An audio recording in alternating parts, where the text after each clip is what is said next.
അപ്പൊ ആ സ്വാതന്ത്ര്യത്തിനായിട്ട് നമ്മുടെ സുനിയുടെ കൊണ്ട മിഠായികൾ പൊളിക്കാൻ പോകണം. പൊളിച്ച കിട്ടുന്നൊക്കെ കണ്ടറിയാം.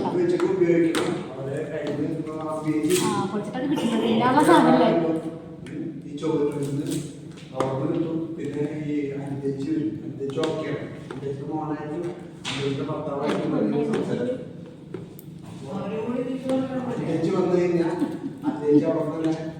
നിങ്ങള് സംസാരിക്കുമ്പോ പിന്നെ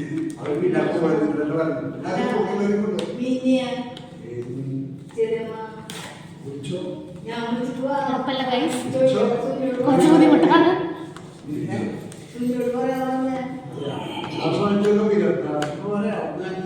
കട്ട് ചെയ്ത് കളിക്കലും കുഴപ്പമില്ല, ഞാൻ കട്ട് ചെയ്തെടുത്തുണ്ട്.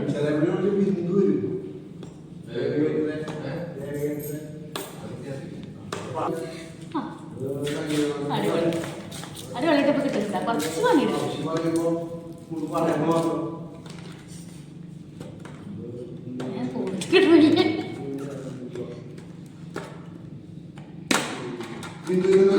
കിട്ടിപ്പോയി സൂര്യേട്ടന്റെ മിഠായി. എങ്ങനെയുണ്ട്? അപ്പൊ ഞങ്ങളെല്ലാവരും കൂടി സ്വാതന്ത്ര്യദിനാഘോഷം ഈ മിഠായി കഴിച്ച് ആഘോഷിക്കുകയാണ്. Okay guys, by.